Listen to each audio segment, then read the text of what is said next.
Hi, everyone. My name is Vanessa Montañez, and we are here for Leader Talks. And today's episode is going to be really amazing. So, I am one of your hosts, along with my two other co-hosts and founders and comadres, Rosario Lawrence and Chantal Camarillo. Chantal, Rosario, and I happen to be in the mortgage industry for several decades. And together we decided to create Leader Talks because this journey came out of the pandemic. And we wanted to go ahead and start an open forum for women and those support women on education, how to enrich and empower other women. So today's topic is going to be a continuation of the celebration of Black History Month. But what makes today's segment so special is that we have a mother and son team, and they're our guests today. And what I want to do is celebrate these two incredible leaders. We have an award winner and Hall of Famer, Catherine Willis, and her successful son, Scott Willis, where we're going to celebrate family, education, culture, and love. Now, I want the audience to know a disclaimer that I actually know Scott Willis really well. I've had the privilege and the honor to work alongside of him at several companies since 2014. And he has always spoken super highly of his mom, his wife, and his family. And he's just a phenomenal colleague who always goes the extra mile to help his community, his family, and more importantly, his professional life. So, with that, I'm going to go ahead and get started and shoot the first question to Scott. Scott, can you please do us the honor of introducing who is Catherine Willis to the audience and also what she means to you? Got it. Perfect. Thank you, Vanessa, for that segue. It's very interesting getting this invitation. So I had to kind of think, real critically about what I was going to say about my mother. But this is here we go. Catherine Willis is a dedicated community activist who was born and raised in Cleveland, Ohio. After attending both Spelman College and Kent State University and completing her undergraduate degree in education, she met and eventually married my father, Edward J. Willis, in 1955. She then relocated to Columbus, Ohio with him to pursue a full-time career as a kindergarten educator, successfully raised two grown children. My sister, Dr. Commitment to volunteer service in the areas of education, the arts, and family advocacy. As far as some of her volunteer activities, she's a founding member of Friends of Art for Community Enrichment, an organization called FACE, which spearheaded the African Treasure Chest Project for the Martin Luther King Library in Columbus, Ohio, of focusing on using art as a tool to raise the level of appreciation for students in the broader community about the continent of Africa. For several years, she co-volunteered with my father at the Ohio Wesleyan University Upward Bound program, post-retirement, where she led their community outreach initiative, and my father was a math and science instructor in the program. The goal of this program is to increase the graduation rate of high school students from low-income families in which neither parent holds a bachelor's degree to complete secondary education and ultimately enroll and graduate from a post-secondary institution. She served as an active volunteer and supporter and board member for I Know I Can, a program that guarantees that graduating Columbus, Ohio City school students with a 2.25 GPA and also federal Pell Grant eligible. The students are anyway. And in 1987, she was co-founder with the late Thelma Givens for the Lunch Bunch, which is the sponsor of the Helen Jenkins Davis Scholarship Fund. The organization is composed of retired women teachers who have personally donated more than $140,000 to more than 145 African American graduating seniors, from the city school system. Finally, her most recent endeavor was to create and participate in forming an Urban Strings youth orchestra called Urban Strings Columbus, which performs music ranging from classical and gospel to hip hop. The group started with 2 youth members in 2007 and grew to approximately 35 youth string musicians between 11 to 18. Obviously, she's got many recognitions. She's received a lot of recognition for this service in the community, but just a few of the ones that jump out to me. One, she was the Columbus Symphony Music Educator of the Year in 2019. She won the Jefferson Award for Public Service twice, in 1985 and 2015. Of course, she was inducted into the Columbus Hall of Fame by Mayor Andrew Ginther most recently in 2020. And she was also selected as the Keeper of the Culture by the Sankofa Committee of the Columbus Afrocentric Early College Pre-K to 12 Columbus school system program. So she's a plus 50-year member of Delta Sigma Theta sorority. She's an alumni member of the Twin Rivers chapter of the Lynx. She's a member of St. Philip's Lutheran Church, where I was born and raised, and confirmed. And she wants to be remembered as someone who made a difference in the life of a child.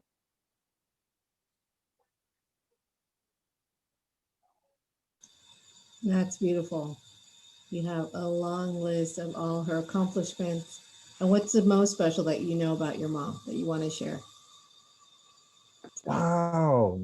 I think what I'll say about my mom is she's just always been kind of a steadfast counselor and advisor to me, you know, on all my decisions, both inside and outside of education.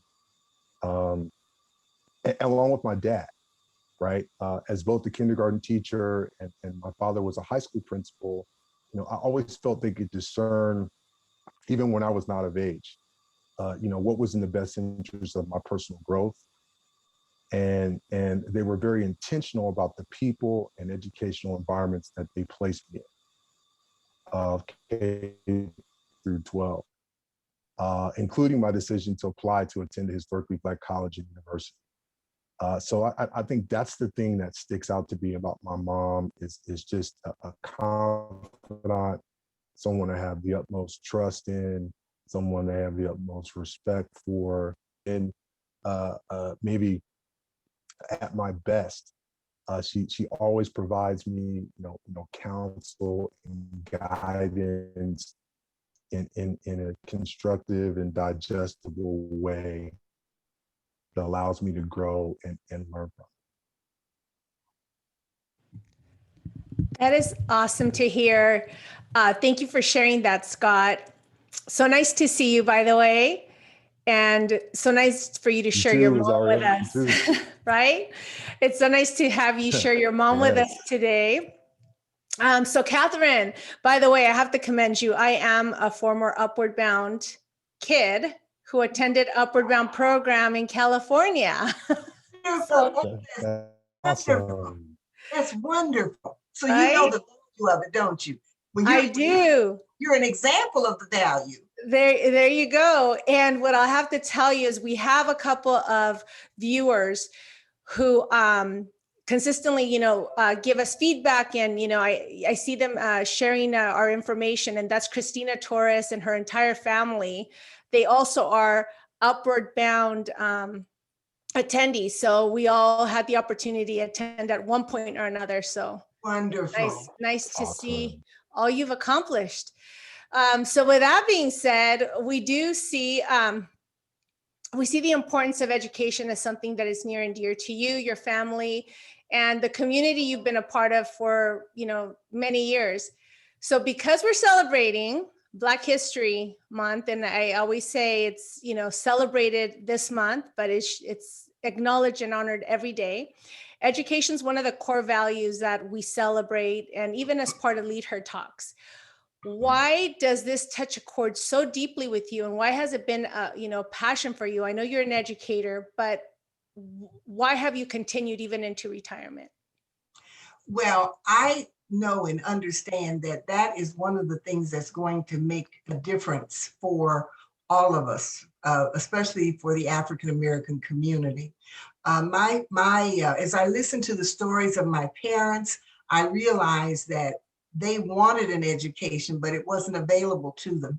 My father talked about the fact that his father he and my mother were born in Georgia, and during the time when things were really, really segregated.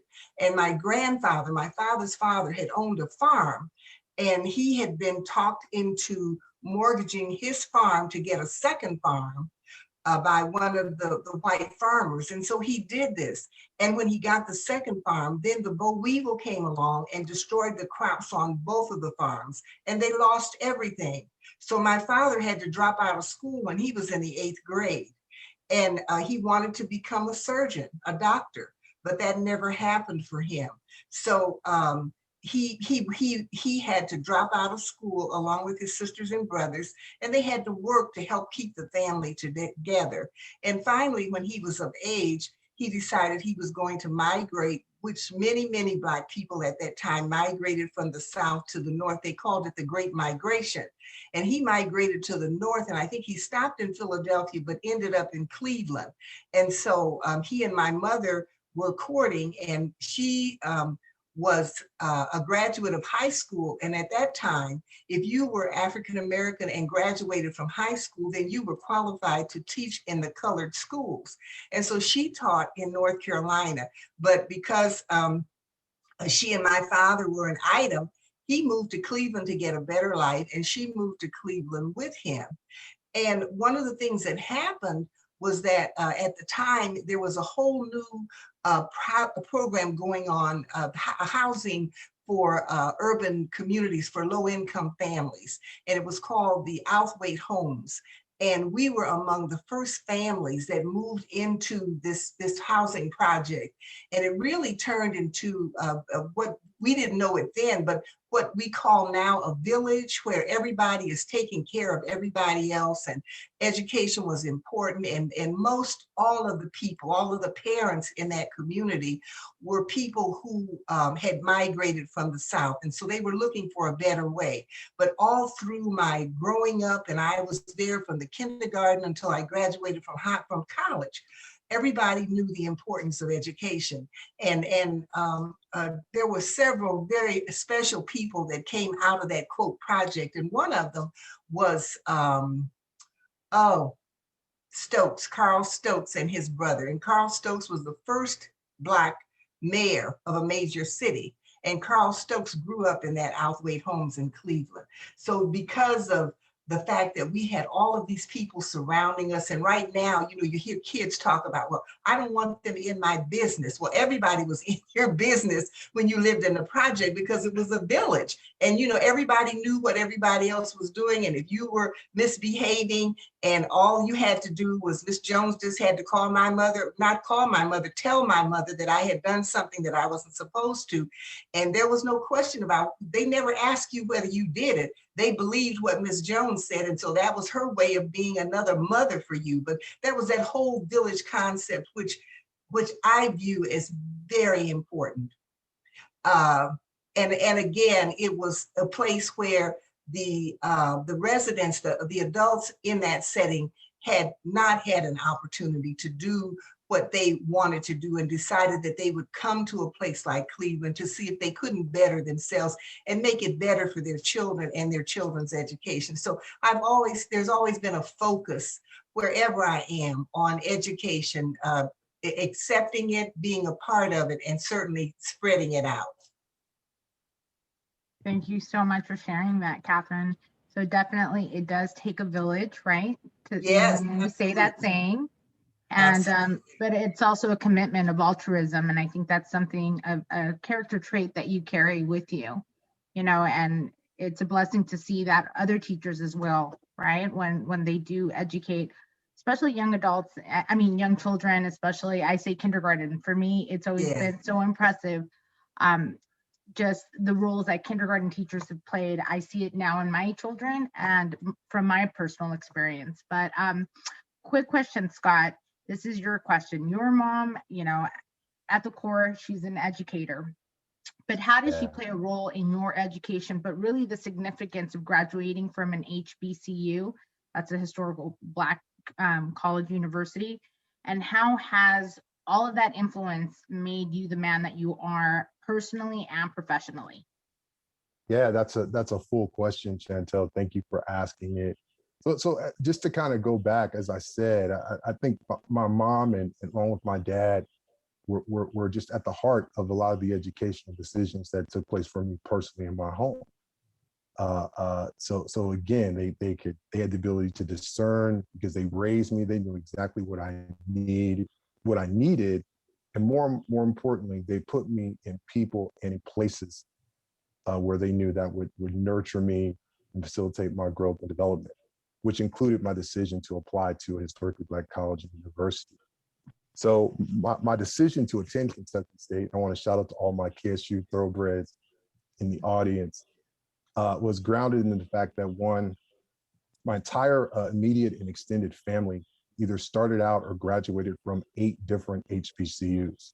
So this is something that's been going on through my dad, his brother, and his sister, and their tree of children all graduated from HBCUs. The second thing was it was in close proximity to my hometown, Chantel. You know, I was, and I'll get to why in a minute, but I wanted to go to school near home, but not at home, right? I wanted to have an opportunity to kind of grow and develop, outside of my parents' direct influence a little bit. I love the fact that the size of the campus was small. There are not too many people can say that their college was smaller than their high school, but mine actually was.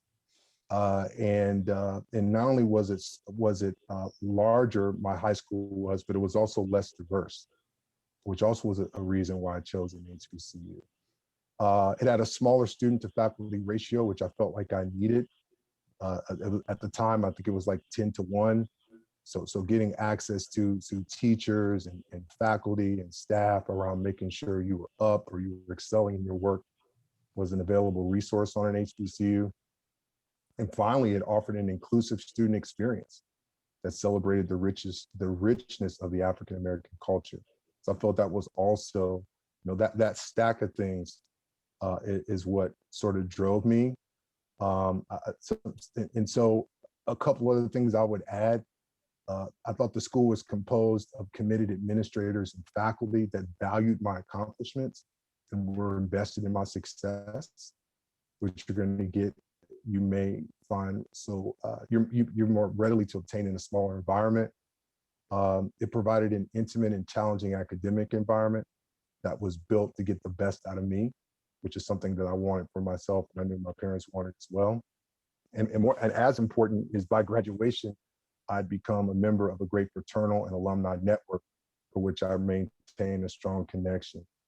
And to your final question, it gave me strong confidence and belief in my capabilities to excel in the environment.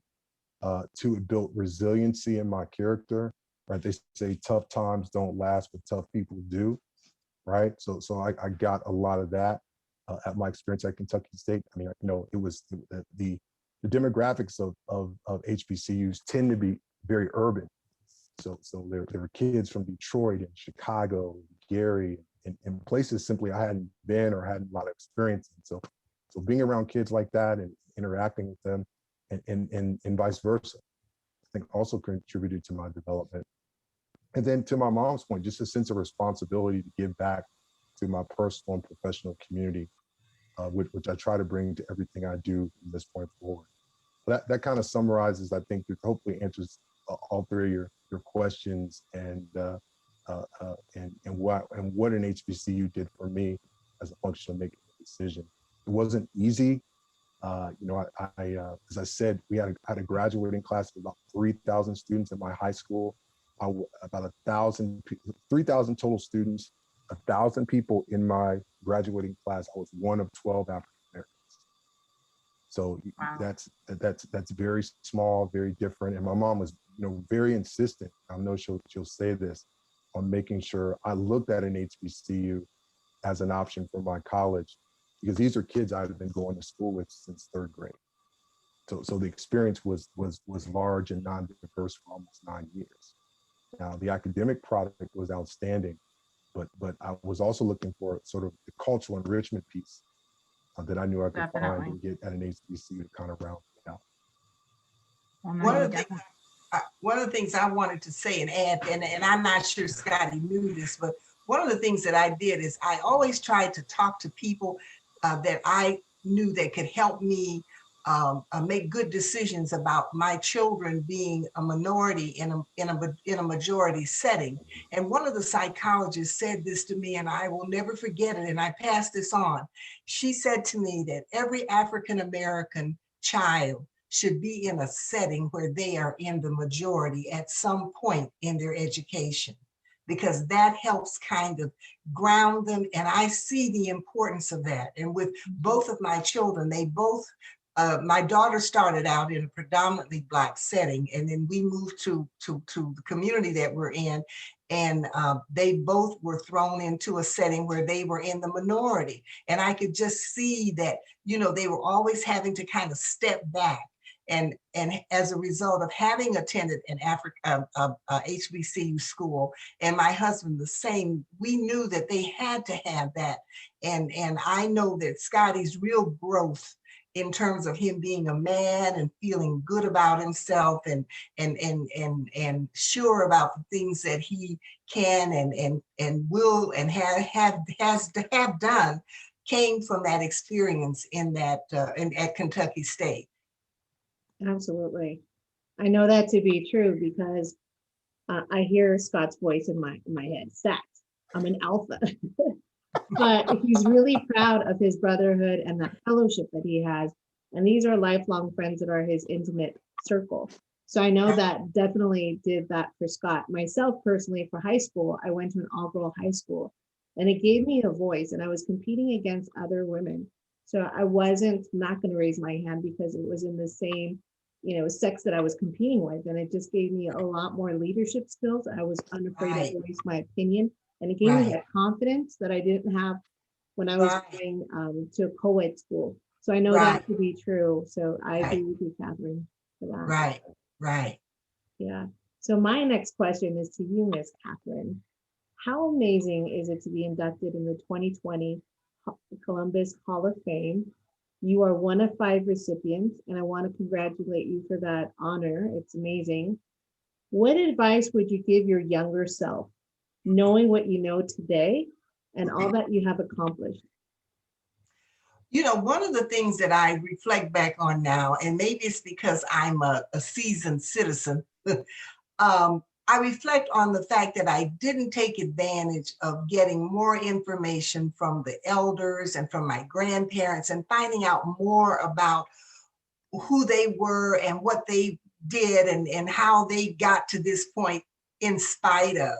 And I find myself now thinking about young people and saying to them that no matter what it is that you have got to deal with, remember, and this is very important, you are a descendant of a slave that survived. Isn't that a statement? To be a descendant of a slave that survived. And when you look back and read about the things that the slaves had to endure, and you're a descendant of those kinds of people, then that should help you understand and realize that there's nothing that you can't do. You just have to make a decision to do it because it's in your DNA. And that's what I tell my children. It's in your DNA. You can do whatever you want to. You can accomplish whatever you want to because of that fact. That is beautiful. I love that. So the next question we have is for Scott. So you have worked with many women, including some of us here today, and you have been raised by an amazing, incredible woman.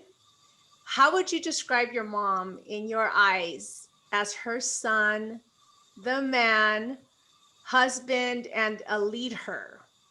How would you describe her today?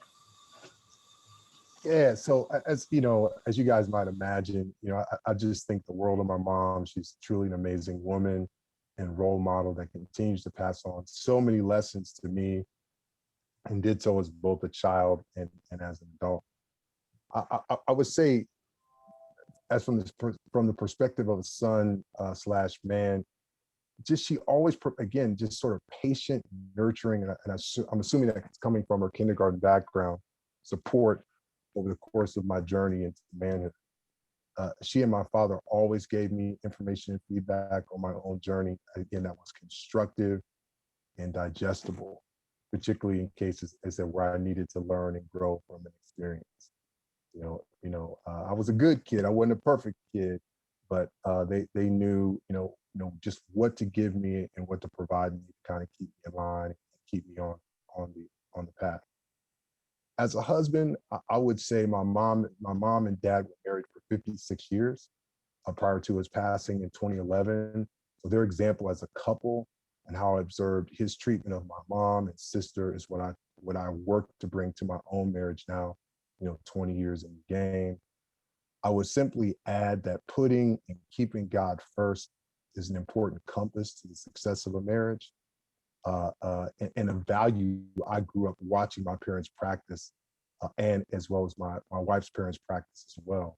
So marriage is something it's a faith institution, and to me, you have to be practicing faith and be about faith to realize its value and its long-term benefits.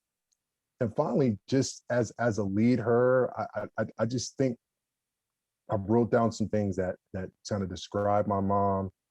A LeadHER is an empowered woman who is transformative, visionary, perseverant, positive, empathetic, and passionate. And more importantly, she brings and shares those experiences with those around her. So as she's coming up, she's bringing others up with her, which I love and appreciate about her as a leader. So well said, Scott, most definitely. And what an honor. Honestly, thank you so much, Scott, for sharing Catherine with us for today. And Catherine, this question's for you. We ask all of our leaders this question. And with that, this is so appropriate from one leader to another. What does leader mean to you? It means that you need to be willing to reach back and bring someone up with you as you move forward. Tomorrow, tomorrow is not a part of this segment because you guys will have it will have passed by the time what I'm talking about will have passed. But tomorrow I'm getting an award as a keeper of a culture, of the keeper of the culture. And it has to do with a Sankofa project that they're doing. And Sankofa is a philosophy where the bird is looking back as he's moving forward. And so not only is he looking back, but I'm saying that not only do you look back, but you reach back and bring somebody up with you as you move forward. And that's what I think a leader should be about. Very well said. And we hope to do exactly that for our leader viewership. And thank you again, Scott, Catherine, for sharing today with us. And again, congratulations, Catherine, on your induction to the Hall of Fame. And so with that, we're going to end today's segment. But again, like Rosario says, we should be celebrating every day, right? Right. What would be Black History Month, and acknowledging the accomplishments and contributions that you've played for each and every one of us, and the significance of that. And so with that, a reminder, February the 25th is our book club. This Thursday, the 25th, don't forget viewerships, from 4:30 p.m. to 6 p.m., we will have Dr. Lois Frankel discuss why we happen not to get that corner office. So interesting read, can't wait to connect with her. And we promise next week's Leader Talks is one you do not want to miss. We have a surprise leader celebrating what would be Women's History Month. And do not forget, right, Catherine, I hope you join us as well. Right. So do not forget to like us, share our feeds with others, invite more leaders to join our open forum to enrich, educate, and empower more women. So with that, thank you. Stay tuned for next episode, and bye-bye. Bye-bye. Thank you so much. This was outstanding. Thank you. Thank you, Chantel. Thank you, Vanessa. Thanks, Rosario. Appreciate you guys. Thank you. We appreciate you.